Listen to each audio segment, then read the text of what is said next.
today, and it was a big mix We're between live. people being like, "This is fun. I love you guys talking amongst each other," and Steven and you are so like disorganized. You're all over the place. There's no subject or course or anything.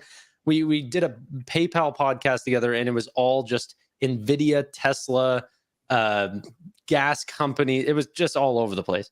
And the Chiefs lost at home, and I lost 2 bets on them because the receivers can't catch. They didn't go for it on 4th and 1 with 6 minutes left. And who loses banner night at home first game of the season? Come on. You see the disorganization that I'm talking about? Those words totally meant something to me, Steve. Did the Chiefs win the Super Bowl last year? Yes, they did. Interesting. Okay. No good. Well, we are here on SoFi Weekly, everybody. Thank you for joining us. Had an exciting week in the world of SoFi because Anthony Noto spoke at the Goldman Sachs conference. Was it a fintech focused conference, Tanner? Yeah, it was all fintech companies. There was a couple outlying companies that were more tech focused, but yeah, every single name. What? Wasn't like Nvidia there? Yeah, that's what I mean. There was a lot of other tech focused companies, but I mean, every fintech name that you could possibly want, from Block to Affirm to even Shopify was there. It was awesome. I was really, really happy. I haven't even went through them all, but yeah, the big names that I like to cover were definitely there. So Noto said a lot of stuff. Steven, our good friend Dividend Streams, has the #1 trending article on Seeking Alpha again, because he does really good work. #1? I mean, I don't know. It's getting up there. It got a lot of views from what I remember. Yeah, it's #1 in the mid. People click on it. Maybe we can get above Brad Thomas again. That'd be nice. The editor's pick. So the editor's pick means the Seeking Alpha like Illuminati picks the article essentially. Yeah, I can't. No, I don't think anybody can actually explain how that works, because the explanation that they gave us doesn't always make sense, because I've had articles get an editor's pick that do less views than other articles that don't get it. So it just, I don't know. Okay, real quick before we go into the SoFi, do you think Seeking Alpha could ever go public? Yeah. Do you think? Yeah, why not? I know any company can go public, but do you think they would have enough demand to like justify an IPO ever? Man, if NerdWallet goes public, I mean, Seeking Alpha can go public. BuzzFeed went public. But NerdWallet has a shit ton of affiliate revenue. Like Seeking Alpha is just ads, like they're premium subscribers. Hey, I mean, you know who else makes a lot of affiliate revenue from Seeking Alpha? Thanks, guys. Appreciate everyone out there in the audience supporting your boy. Love you guys. The plug for his link, by the way, everybody. Why would they go public? Well, I they're a financial media company. Financial media tends to do the best when it comes to advertising. If they ever wanted to like really go for it, I think they get 25 million hits a month. NerdWallet gets like 20 million. So yeah, it's possible potentially. Is it 25 million a month at Seeking Alpha? I will check it right now, but the last time I checked, it was. They no longer sell ad space, though. That's not their all premium. It's all premium and investor groups. Yes, the subscription. It's 22.4 million they do, which is not bad. 22.4. Yeah, that's crazy. Let's check Nerd. I think Nerd is at 8. I'm going to say 19 million. It might be at like 30 I think a more likely scenario would be a company acquiring them for the content rather than them going public. Robinhood should acquire Seeking Alpha. Hot take. All right, no, let's talk about SoFi. We'll get to this discussion later. I just got some news, so give me like 5 minutes. No news. I don't want to hear this after what happened last night. No news from Tanner. Mute this guy. The news could literally be about like his family. You have no idea what he's talking about. Yeah, relax, Steven. Relax. His could be be on the way. I'm just getting exclusive. No, I'm just let's not go down that road again. I'm just give me a moment while I jot down these numbers, and then we'll have an exclusive news thing that I haven't covered on the channel yet. But just bear with me. Okay, let's start with Steve. You did an article on this conference. High-level thoughts after you heard the conference and Noto speak. What did you think about SoFi?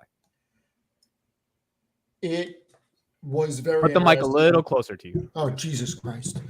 It was very interesting because all the suspicions that we have had, Noto confirmed it in this conference, and there were some points that he brought up that I don't believe were brought up on the conference call or in the 10K.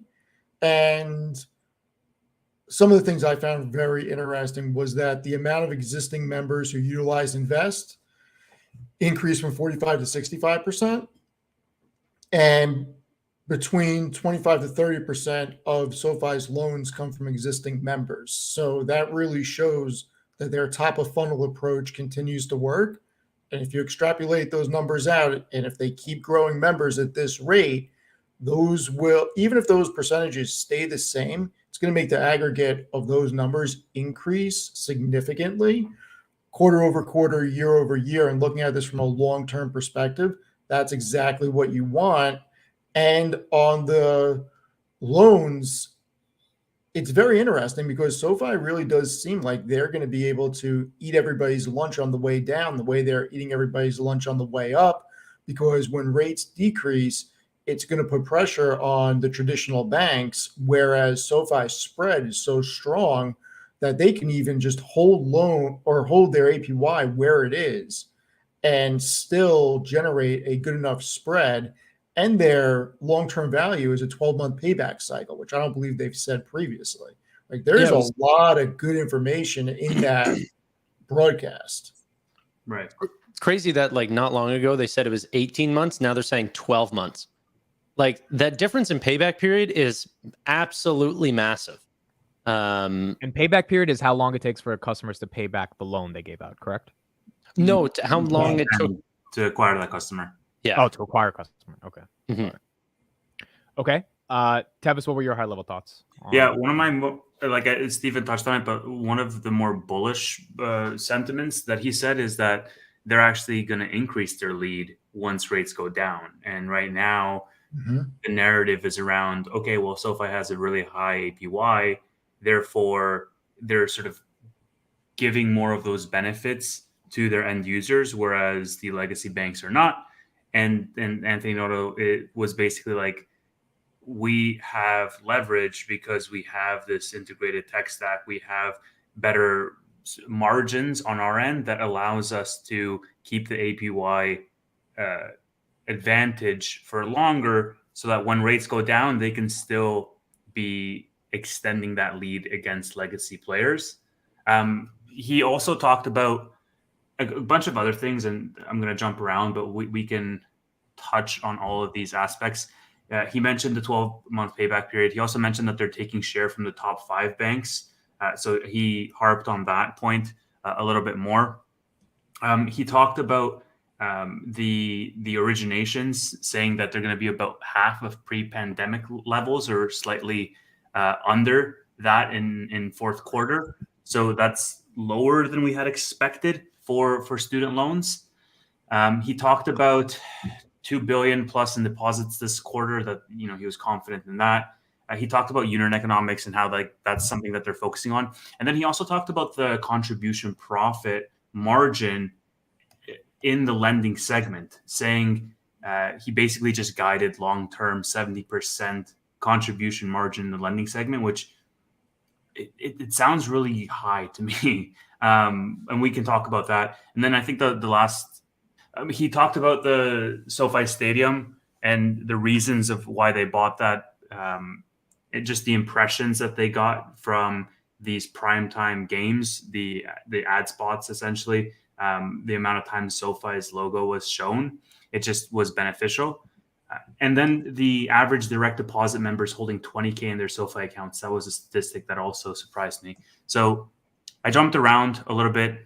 And then I think the last sort of statistic was around that financial services productivity loop, basically the highest utility accounts being Relay and SoFi Money, and then the bottom of the funnel being lending, which is what we would expect, and then the 45 to 65 for existing members. I'd say, in addition to that, before Tanner breaks whatever news I'm scared to hear about. No. I was just going to speak on that. I'm not. Yeah, sorry. So that was a lot of random tidbits all over the place. Yeah, and the other thing that he hit on was that the RFP process seems to be very engaging because they are still in talks with a lot of big banks, and the cross-selling is certainly there because the big banks didn't even know about the capabilities of Galileo.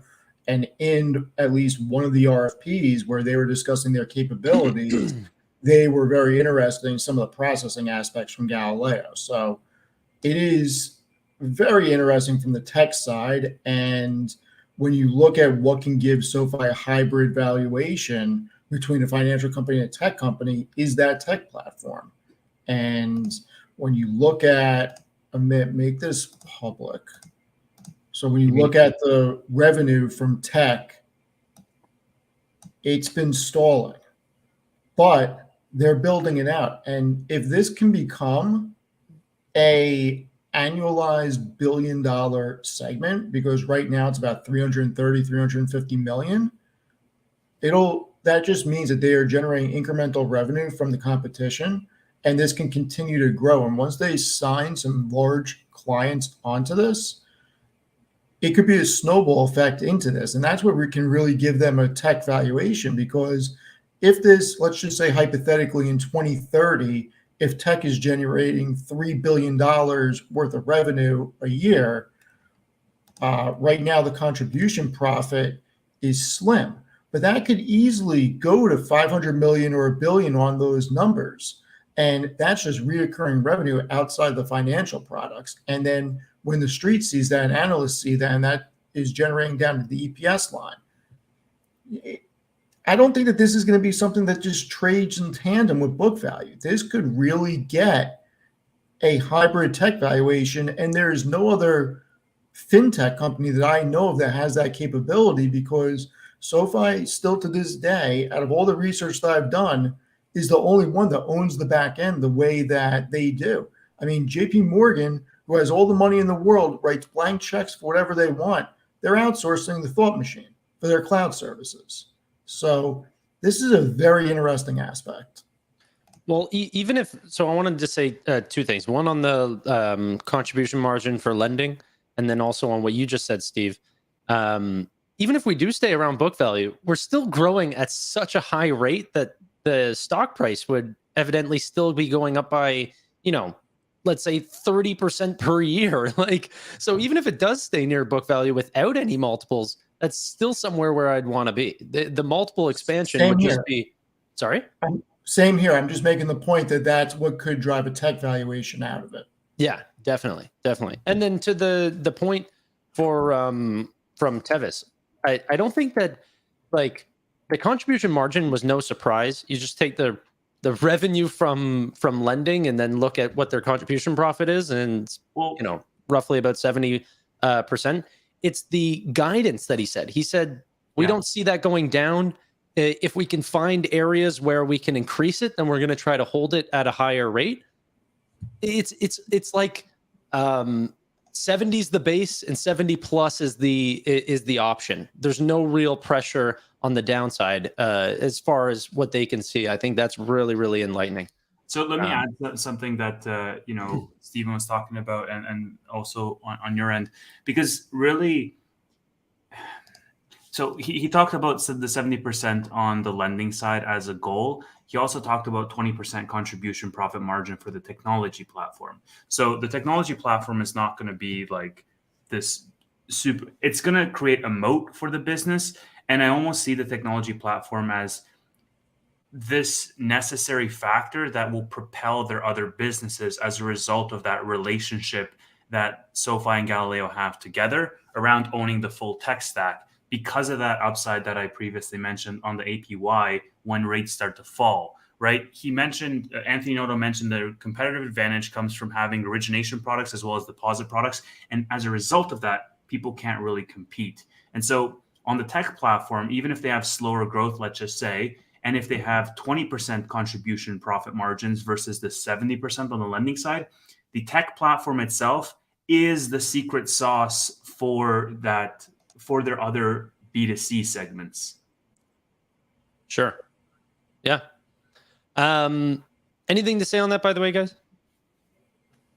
No, we can move on. Okay. Can I share my screen? You can. It's the dreaded moment.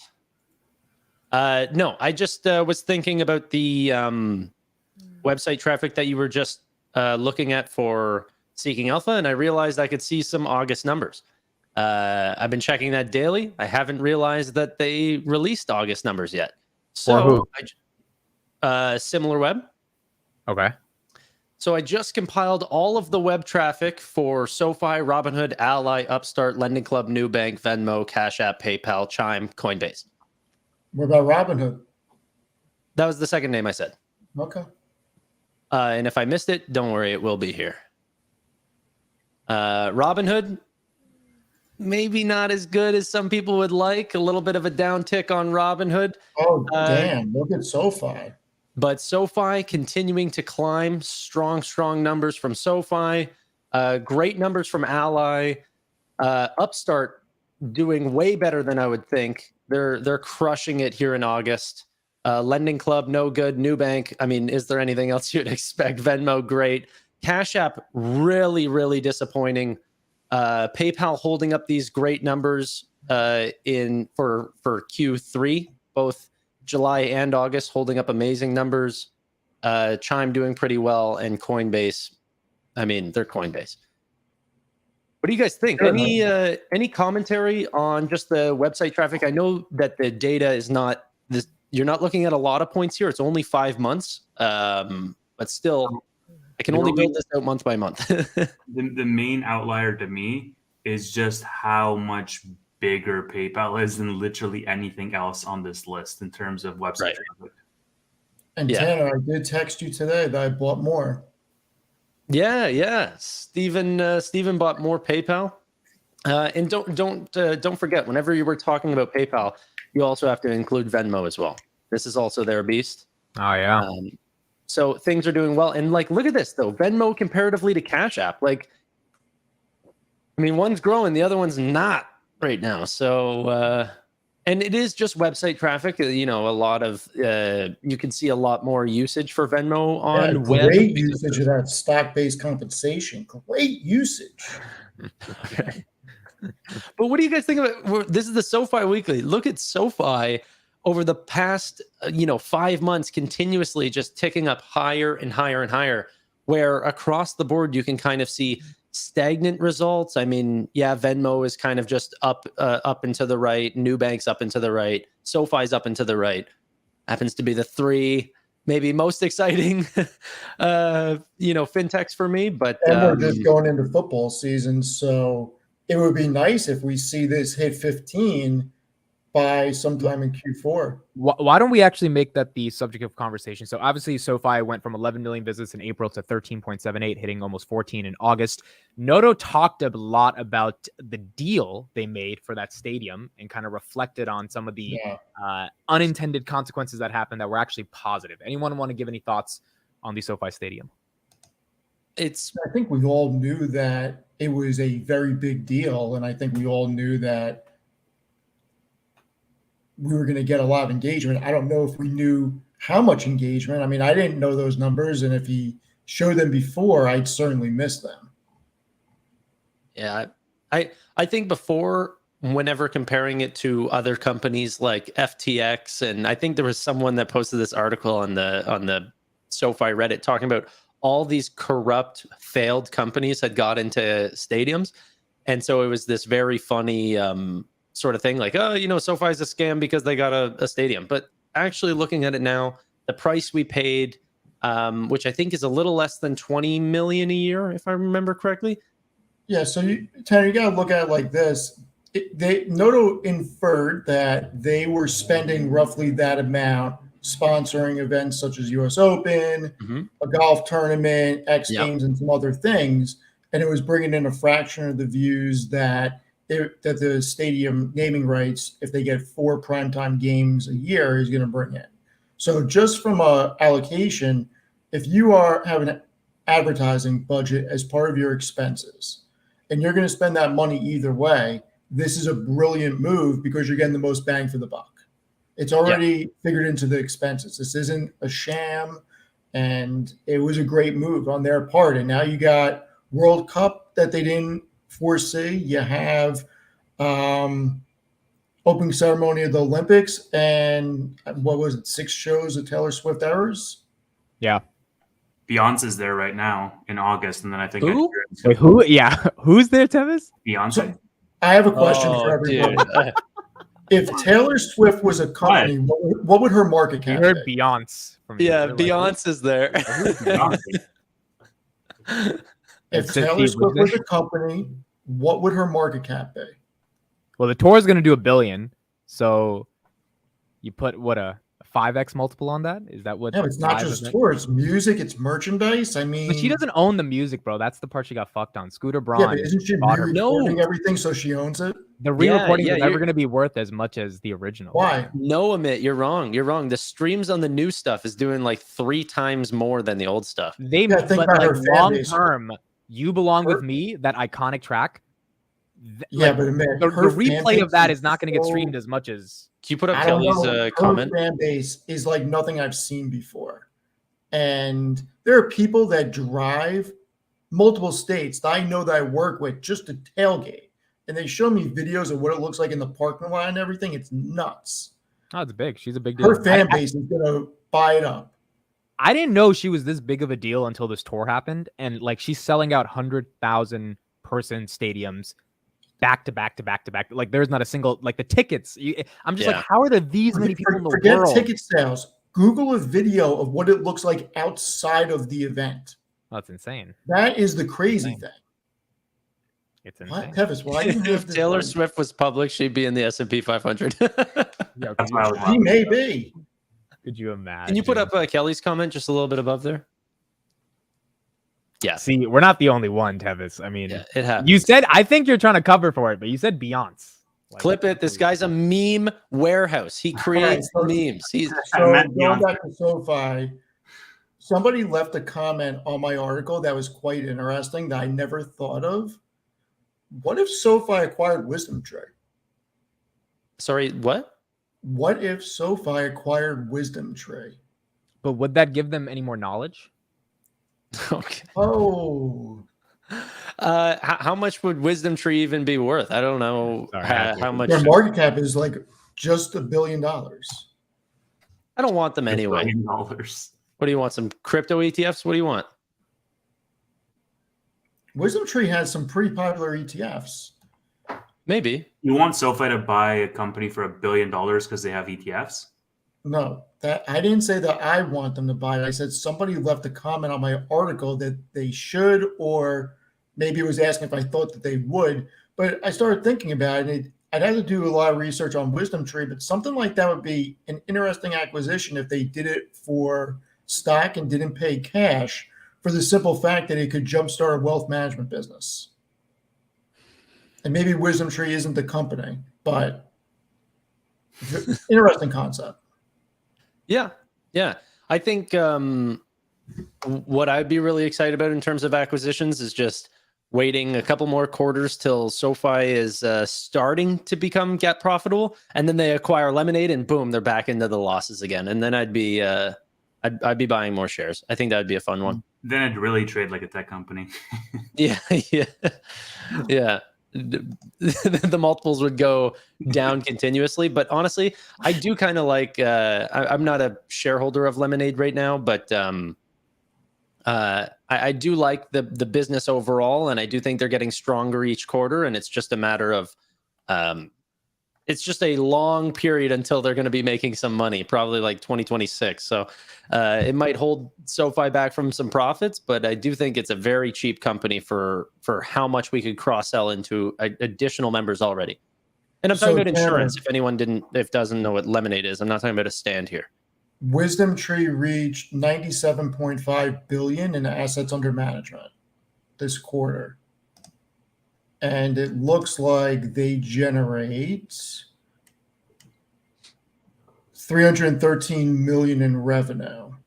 It's interesting. It's $1 billion company. It's profitable. Net income's 123 million, so great margin.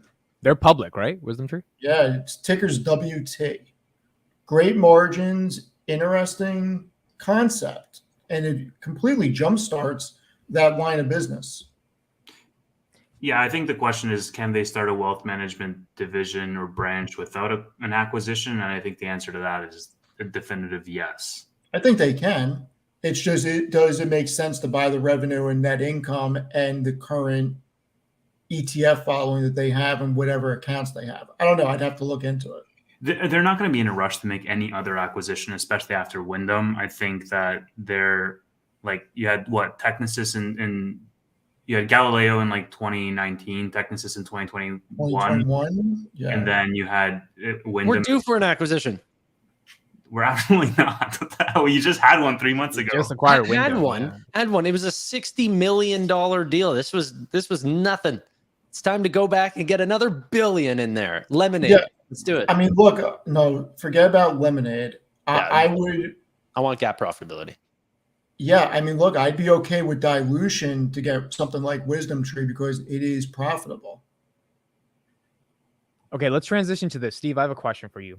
At the end of this article, you make a claim that is music to my ears, but I don't know if you're just saying it because you want the clout or if you're saying it because you actually believe in it. I mean, Okay.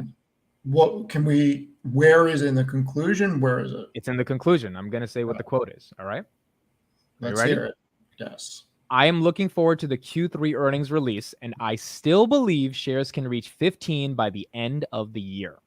Yeah, I mean, look. Hold on. Did you say that because you Of course wanted, I said. Did you say that because you wanted people to get to the article and be like, man, I fucking love this guy? Because You gives said me you hope. said it on the pod like Or 5 times. Tevitz, can I ask the question? Or do you have a logical form of rationalization to justify why by December 31st, SoFi can actually be $15? So first, my track record is halfway good considering I said it's going to get to 10, and it did. That's true. And I'm increasing since it hit 10. I'm saying it's going to hit 15. I could be wrong, but my thinking is earnings are in early November.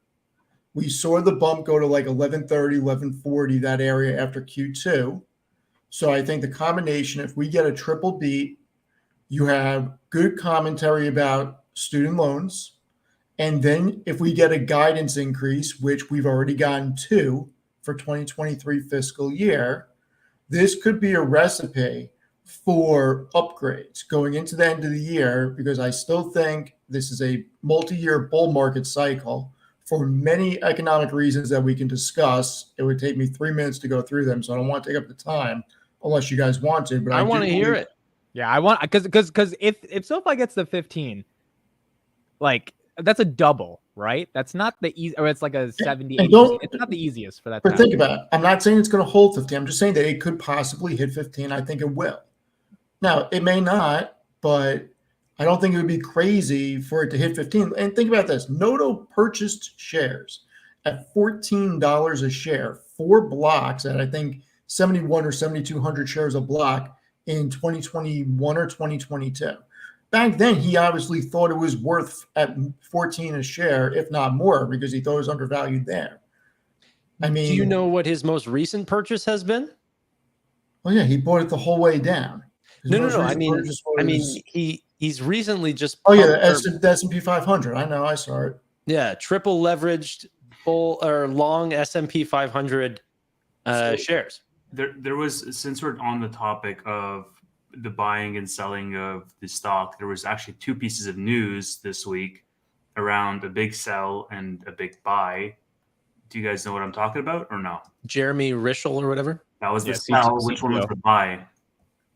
I don't know. Who was the buy? Oh yeah, I do. Wait, Thomas Yes. Carper, Yes. Who's that? and not a big buy. I mean, Well, okay, just you know what? Like, Who's Thomas Carper? Is he Palantir dude? look on the tweet. Senator that I Thomas put Carper.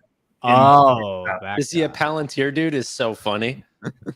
You're getting good. All right, Bro, I'm gonna be a stand-up comedian one day. It's gonna that's happen. funny. That's gonna happen. So, Amit, if you throw this up, this was Unusual Whales reported that this senator that sits on the finance committee that's going to be That's what- yeah. discussing one of the student loan forgiveness bills.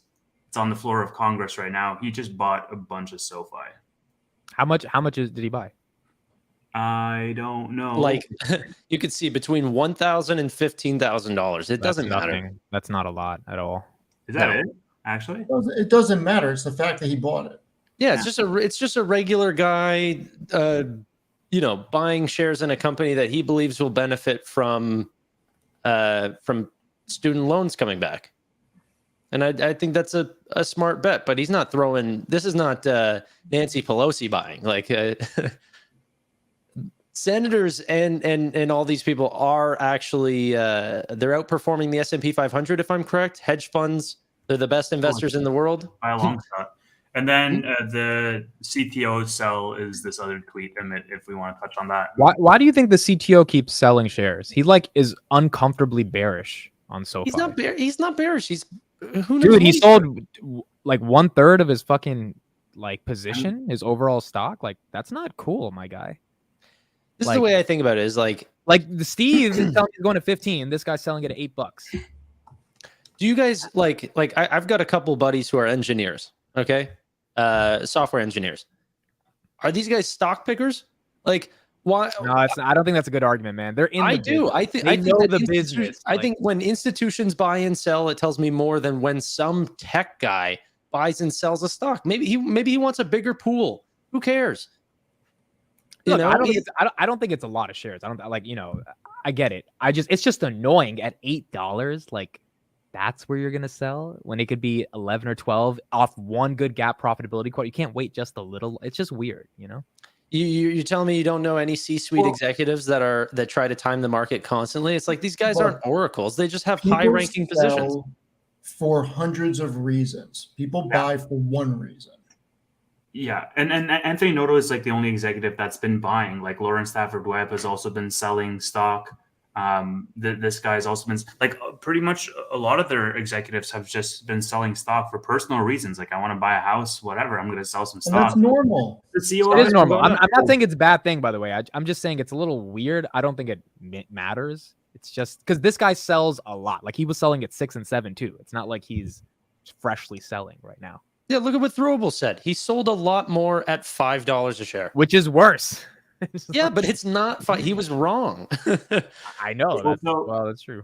I mean, considering the fact that we had app downtime this week, he probably should be selling because he's going to get his ass fired. Oh, we should talk about that. We should address that.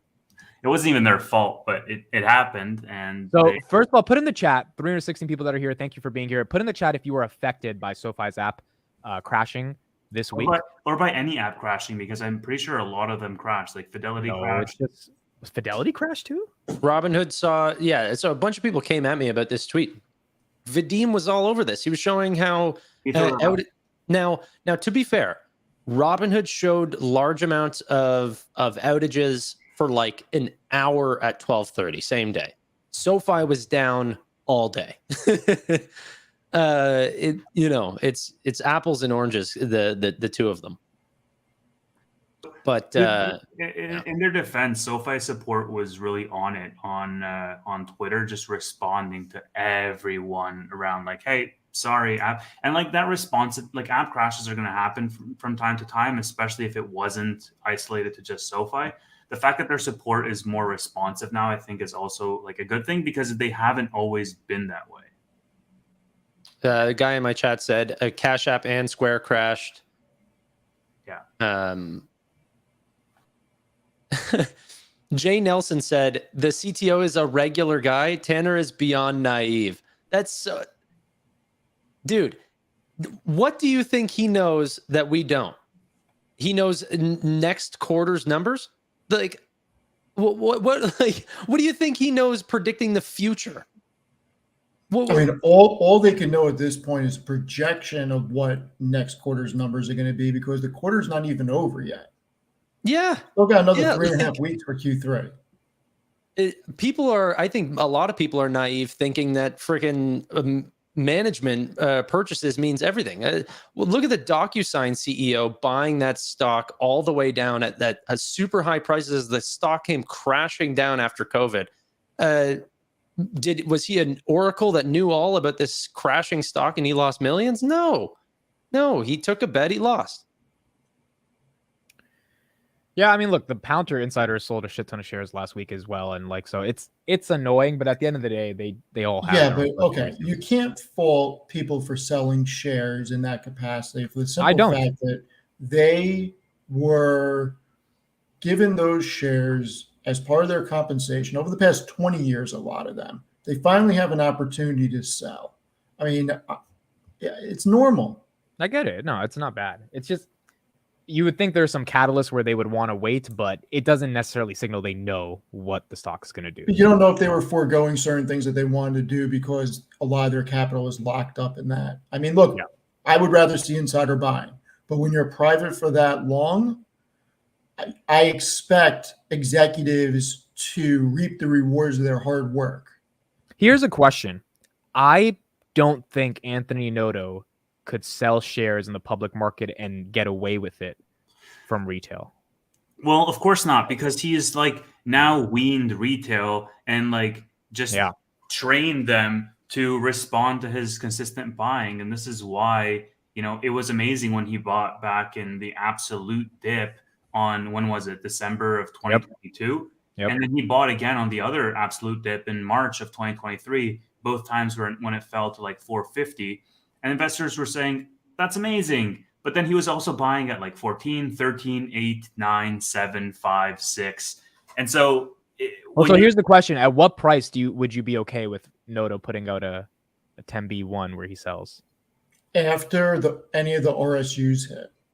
He's got to get to one of those numbers. So it would have to be $25 then, basically, is what you're saying. Yeah, I would think so. I mean, look, the guy can sell whenever he wants to sell. There's no question about that. He could, but how do you think retail would take if he sells it? I don't think that it would go over well with retail, as Tevis said, unless it is an RSU number, because those are the projected guidelines that he's going to get the additional comp on. So, and besides, if he's the guy that's publicly saying that we're going to be a top 10, not if, but when, and, you know, we're going to have this like $100 billion market cap, so on and so forth.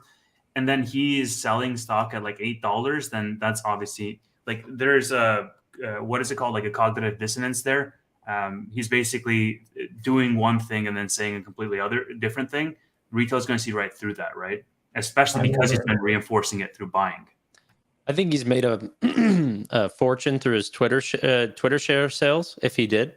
I think he did because the purchases that were coming after that came up were 10 times larger than his purchases that came prior. So he definitely fell into some money. But like, I'm honestly not too perturbed by these sort of things. Like Jensen just recently sold. I mean, people made this massive deal out of it. It's like, when is it okay for someone to... I got news for everybody. No NVIDIA shareholder should be mad at him for selling shares. The guy made you a fortune. Agreed. Cut the guy some slack. So Elon sells shares, like all these executives sell shares. It's a part of their savings account. This is where a lot of their savings goes, is into this bankroll of this company. Of course, they can use it. Okay, so I'm glad you brought up Elon, Tanner, because I think that there is a discrepancy when you see like Satya Nadella selling, or when you see like Andy Jassy selling. I see where you're going. It doesn't have as big of a hit, but if somebody like Noto or somebody like Elon, who are seen with, or even Jensen for that matter, who are seen with this like founder status, who have this long-term vision, if they're the ones that are selling, like Tesla fell, like the bulk of Tesla's fall was after Elon sold unannounced to fund the acquisition of Twitter, right? And so, and people knew that was the reason, but they still like fell because he's always been the one that said, I'm first in, last out. And Tevis, let's also remember that... Real quick, guys, I'm gonna get a hoodie real quick because it's cold, so I'll be right back. Literally, there was so many great comments. Matt Money is putting out absolute fire, talking about when there's a good time to sell and when they literally have a blackout period where they can't sell, and he throws up the Nutella tweet. We can't hear you on this game. We got to take the big difference between Elon and Noto is, and I believe I'd have to look at it, so take what I'm about to say with a grain of salt because I could be wrong, but the majority of Musk's shares were given to him as stock-based compensation for hitting certain metrics with the stock, whereas Noto is actually purchasing shares with money that he earned either from being the CEO of SoFi or money that he had from his other positions. So he's putting new money into shares, whereas Musk got them as stock-based compensation rewards. Yeah, no, it's still like, even if I know the reason why, like Musk sold to fund Twitter, and I mean it's beside the point, but everybody knew why he was selling. Yeah, And he had every right to do that still too. sold off because it's a discrepancy between what they're saying. Well, I actually don't. I don't think that part from Matt Money actually does matter, because there is always the selling at the time that they actually do get rewarded, the 50% or whatever. And some people get that really confused. That's how you know, like, people are completely lost. Is like, you'll see Anthony Noto sells stock. My app told me so. It's like, no, go through and actually look at the thing. You'll see that they're just paying taxes with shares. But yeah. So before we end, I do want to go over why I think Wait we're a gonna be in second. the bull market. So at some Steven. point, I need 3 minutes for that. Wait, 3 minutes for what? Well, I'd like to go over my reasoning of why I think we're going to be in a bull market. Ooh, I'd love that. and It's Okay. going to be beneficial to SoFi. So we'll do that then. Okay, Because I have so some one, parts to one go last over. question before you do that. This is gonna be a quick question, then we can get into that. When are you pumping Robinhood stock and writing an article on Seeking Alpha for me? Not pumping anything. One, I Well, I you've been own recently shares. I just read an article that you put out where you were pumping SoFi to $15. So me where too. is- I read that same article. It was Yeah, just you this did morning. say I that. retweeted I that thought it was you article that to wrote help that, you right, pump Steve? stock. I That's retweeted not- the article on your request. I have the receipts to. You said, "Can you pump that for me?" You said said that. you were like, "Yo, Mick, can you pump this Oh for my me? I need God. these." So I realized, like, look, I got to help my friend pump the stock. And I'm not pumping anything because one, I can't move markets. Two, I'm not selling shares. Dude, your article is trending on a website with 30 million hits a month. You say you can't move markets? No, not up. So here's the thing. I'm not writing about a company that has a $500,000 market cap. I'm writing about a company 22 that million has a viewers on Seeking Alpha. You're number one. I am nowhere Steve, I think you Brad, got to admit that you're pumping the stock. So when are I you am pumping not. Robinhood? Because you called me 2 weeks ago I talking am about you were not going to do selling it. a share of SoFi for at least 5 or 10 years unless something drastically goes wrong. Okay, that's I've fine. said When are that. you I've pumping never Robinhood? sold a share. I don't plan on selling shares. And if for some reason I did, because of the amount I've written about SoFi, I would probably write an article and sell it afterwards. I just want to tell the audience, me and Tanner love fucking with Steve because he's so worried about the SEC coming after him. So we just love like playing into this. I just like Tanner when Doug's needs to delete busted. last night's conversation. Okay, tell us why we're going to be in a bull market. Or Tevin, Yeah. go ahead. No, just the same thing. Is there anything else you guys want to cover before this? Because I want to get your opinions about what I'm going to say. No, we got 15 minutes. Let's hear your. I Oh. wanted to know when you're going to pump Robinhood, but if you're not going to answer the question, then get moving. Look, I have said that I think Robinhood is a very interesting stock. I have written one article on them, and I have put a neutral on it because I need I you think to it's put a interesting. buy, the green thing, so people buy I don't it. feel That's that what- it's a buy yet. I need one more quarter. I've said I need one more quarter of data to see, and it very well could be a buy right now. The valuation is very interesting, but I'm not going to write an article that I don't believe in. Like I need another quarter of data. All right, tell us why we're going to the moon in 2024. So look, I think we're headed into a multi-year bull market, and there are some reasons why. So first, this is a chart of the S&P 500 every year since 28. And I did this, I took this week and a half ago. So since 1973, markets only declined for 2 consecutive years twice. And each time it's rebounded with 2 positive years. Okay, so that's first. Everybody's been talking about an inverted yield curve. Like this is one of the things that I hear about most on the financial news sites and television stuff, and even some of the YouTube stuff that I follow. People continuously talk about the inverted yield curve. We're going to have a recession, blah, blah, blah. Okay, so here is the actual inverted yield curve. So the top graph is the 10-year bond rate versus the 3-month spread. And the gray lines here are the recessions that have come right after it. Now, and the bottom is the probability of reaching a recession and showing the spikes of that correlates with the inverted yield curve. Now, there is one period since 1960 that this did not happen. 1963, you had an inverted yield curve, you had the probability of recession spike, and no recession came within that next year after. And most of the time, it happens within a year, not at the year point. It's very close after it inverts.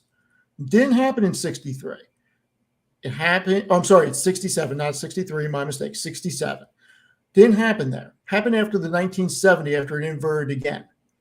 We could very well be in that position again. And remember what these charts look like. Every time that we have been there, unemployment has gone over 5%. Every time. Unemployment is like 3.7, 3.8% right now. If unemployment doesn't get to 5%, I don't think we're going into a recession, because people need to stop thinking about paying everything with cash. Money is still going into the system. We still have a growing economy. GDP is supposed to be off the map this quarter. In order to technically have a recession, you need 2 quarters of negative GDP growth, which we had. As long as people can service debt and even pay down their credit cards a little bit, their credit cards don't have to be at zero. And with business earnings looking to expand, and then you go into a Fed environment where the Fed is cutting. Do I have that here? I want to bring up the St. Louis Fed also, so give me a sec. I think I have it here. Okay, so right now, the St. Louis Fed, let me present this other screen. So, Steve, while you're doing that, you know, a lot of people have been saying, well, when the Fed actually cuts rates, it's bearish because that means the economy is getting into a bad situation. And I'm going to explain why. So, okay, go ahead. Here you go. You have right now, you have the St. Louis Fed projecting rates are going to go to 4.6 in 2024 and then 3.4% in 2025. So, yes, the Fed uses rates as a lever when growth slows to stimulate the economy. Correct. But in an economy that doesn't necessarily need to be stimulated, that is growing, lowering rates is going to intensify expansion, because when you lower rates, the cost of capital declines. When the cost of capital declines, businesses are more likely to expand. They are more likely to take loans. They are more likely to expand into different areas, make acquisitions higher, because the cost of capital is cheaper. They can issue long-term bonds at a cheaper rate. They can take on debt in other areas at a cheaper rate. And what else happens? Credit card rates go down. Personal loan rates go down. Mortgages go down. You're going to see the housing market come back. You're going to see mortgage applications go up significantly. Interest rates will only, when they come down, unemployment, if it's not at 5%, that's what avoids the recession. Well, it's spending. It's money going into the economy. It's people having the ability to spend, being able to pay off their liabilities. No, I get it. But Steve, you're making a lower rate of interest. Yeah, but you're just making a generic argument for why interest rates going down is good for the economy. My question is that when they come down, it's typically because the Fed needs to stimulate. So what is the retort against why the necessity to stimulate will be offset by the expansion of the raising of the rates? Well, it's not necessarily going to be offset. And you're right that when the economy slows, the Fed typically uses this lever because it's their only lever to stimulate the economy for the reasons that I said. But in an environment where the economy is already strong, it's only going to intensify, because right now that's the question. How do you know the economy is going to be strong in 2024 when the Fed cuts? Because if it's a strong economy, then the cut will make it stronger. You don't have companies tapping debt markets at the rate that they were previously. And when you look at the rate of debt and companies issuing bonds, when you have lower rates, it increases. And that normally comes because they need to make capital investments. They have a lot of money going toward CapEx, and that money that's going toward CapEx is money that's going to goods and services from other companies, which allows them to expand. So you're going to have even more job creation. You're going to have companies making more money. And this is going to help earnings increase for public companies, which is going to drive the market higher. And unless something drastically goes wrong, we are probably setting up for a multi-year bull market. It all rests on inflation also coming down, right? I mean, which we have a problem right now. And this is something that can derail it. And energy is a very serious thing. And I am not against solar and wind. Okay. The answer is everything X coal, my opinion. So let's just be very clear about that. But anybody who thinks oil and gas doesn't drive the world is crazy. It's not just about an energy source. It's the number one feedstock in manufacturing. When oil is at $90 a barrel and increasing, it hurts companies and it hurts consumers because it's a silent tax on goods and services. Because if you think about plastic, natural gas is the number one feedstock in plastic. I mean, it's made from hydrocarbons. Most abundant thing of hydrocarbons is oil and gas. It's not a hard concept. The pacemakers, keyboards that we're using, computer frames, everything is made out of plastic. But let's get natural gas is one of the biggest things for fertilizer. It's like 80% of phosphorus base, I believe. All sorts of things. When oil and gas goes up, that hurts because you have that as a core component of inflation, and that makes goods go up. Now, you need oil between 60 and 70 a barrel. Do you agree with his thesis about this multi-year bull run? So absolutely. I've been saying roaring 20s is going to be a thing for a while now, but mainly on the idea of similar to what Ark is saying, that innovation is just coming in so hot that it's going to be forcing this. I did want to give a quick round of applause to Steven. I think that macro Steven is my favorite Steven. 1,000%. Dude, I was simply a viewer in that moment, just listening to you. Whenever someone's passionate about a subject, it's really engaging. So, yeah, no, I think he's spot on, and I think that we're absolutely going into a bull market, and a big one. I think one like roaring 20s level. I think AI is a big part of this. I think that well, I don't know enough about the energy sector to talk on what Steve is saying, but I do think that solar and wind do play a big part, at least, and that's from a very uneducated point of view. But they're going to. There's no question. They're going to see the most expansion from here to 2050 from a total consumption aspect, but you still need a abundance of oil and gas, and we are still at a net deficit from the amount of gas that is produced to consumed, and that's not good, because when Saudi Arabia cuts and then we're producing less, and I am expecting, I haven't seen the numbers, but I do look at the drilling rigs from Baker Hughes and everything else. When we are producing less oil and gas, we're the number one oil and gas producing nation in the world, or at least we were last year. Yeah. When you combine that with Saudi Arabia and OPEC Plus cutting barrels and taking supply off the market, it makes energy prices go up. When energy prices go up, your cost of manufacturing increases. And that becomes just a tax that goes on to the end user, because companies, they're not going to eat it. So they jack up prices a little bit to offset it. You need oil and gas around $60 to $70 a barrel. I'd love to see 50, 55. I don't think that's realistic, but 60 to 70 is that sweet spot where oil and gas companies make money.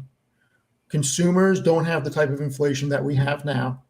We saw it coming down. We saw inflation coming down when oil was in the 60s. Now oil's back up. WTI's, I think, is at like 87 and Brent's around 90. If that stays like that, we could see inflation reverse up, and that could cause the Fed to hike rates again, which would not be good. Like, one thing is, I was going to say used cars are coming down 15% month over month, and also rents are coming down dramatically. And so that's going to be a little more lagging. But go ahead.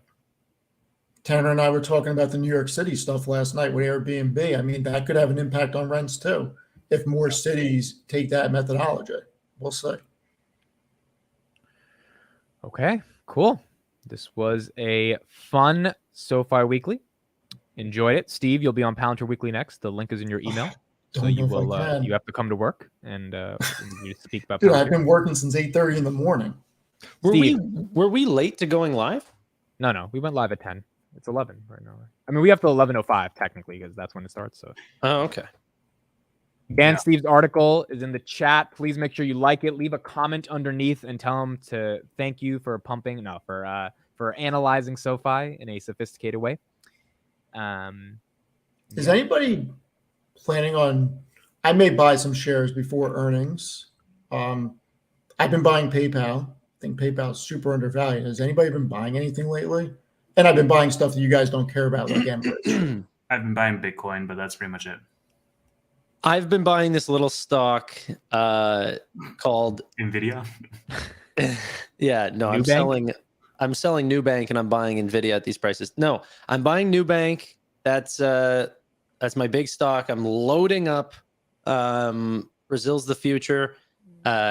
Chris Patel has been putting out all these amazing things on Twitter talking about Mexico's the new China. I don't know if you guys have seen this, all the labor costs that are happening in Mexico. It's actually cheaper to produce things in Mexico now than it is China, and more productive as well. And I just think it's all going to lead to a great long-term booming economy in LATAM, and they're really, really young, nation in terms of whenever you're talking about LATAM in general. And I want to be there with the best companies possible to I got one for you, Tanner. Mercado Libre and Nubank is what I was just going to say. Melli is printing. Nubank is next. So the one that is you're not going to be interested in. My father has been invested in Walmart de Mexico for the longest time. You were telling me he's been on that kick, I have to say, for at least 15 years about Mexico is going to be the next booming economy and pays a larger dividend than Walmart America. Yeah.